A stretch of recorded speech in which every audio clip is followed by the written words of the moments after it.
Hey everyone, coming at you from Lansford, Pennsylvania, sitting next to my buddy Nicolas Cage in sequins. This is the best pillow on the planet. Anyhow, another update on my health situation for the blog. I just had my most recent 4 month scan, which came back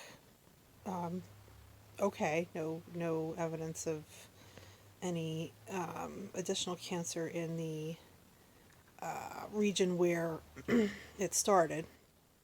I did go to visit a pulmonary doctor a couple of months ago, or maybe like a month ago, regarding my issues with shortness of breath, which I've been experiencing for probably the last 5, 6 years. Originally was diagnosed as congestive heart failure, which is part of it, but there might be some other stuff going on too. What prompted me to do that was when I had my last scan in June. There was some, forget exactly what it was called, mosaic pattern showing on my lungs, which were in the bottom portion, or sorry, actually, it was the bottom portion of my lungs showing in the top portion of the abdominal scan. So, between that and the issues that I had respiratory wise, coming out of the anesthesia after the surgery, just ongoing shortness of breath issues, I decided it was time to call pulmonary. So, we've done some things there. We did add Lasix back into my medication regimen. My cardiologist, I saw they bumped that up to twice daily, 40 milligrams at a time, which then also required me to bump my potassium up to twice daily, so I don't lose potassium with all of the fluid loss. Not loss, but getting rid of all the excess fluid. So that's been a little bit of an issue with trying to make sure that I keep that balance with staying hydrated for the urostomy purposes and not becoming dehydrated from the Lasix, but having that work to reduce the fluid buildup in my body. They did find some stuff on the scan that the pulmonary doctor sent me for. There is a nodule on my lung which increased in size from the scan that they did back in January. And also some changes in sizes of some lymph nodes up in the chest area.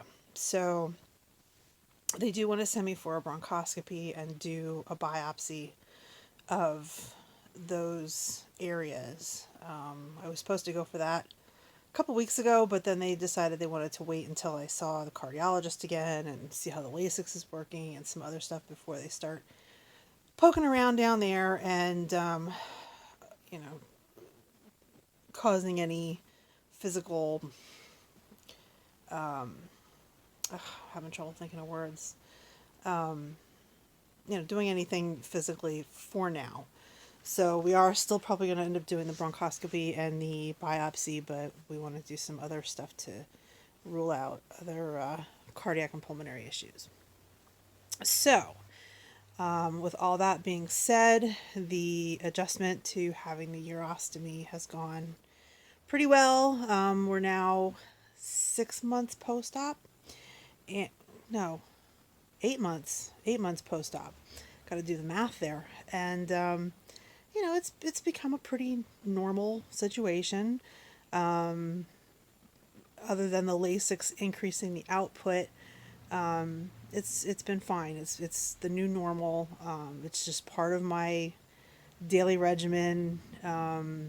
Every few days I have to change out the change out the bag and the pouch and put a new fresh one on, new wafer and everything. So that's a little bit time consuming. I try to make sure that I do that on days off from work, just because as it is, I don't get much sleep since moving an hour away.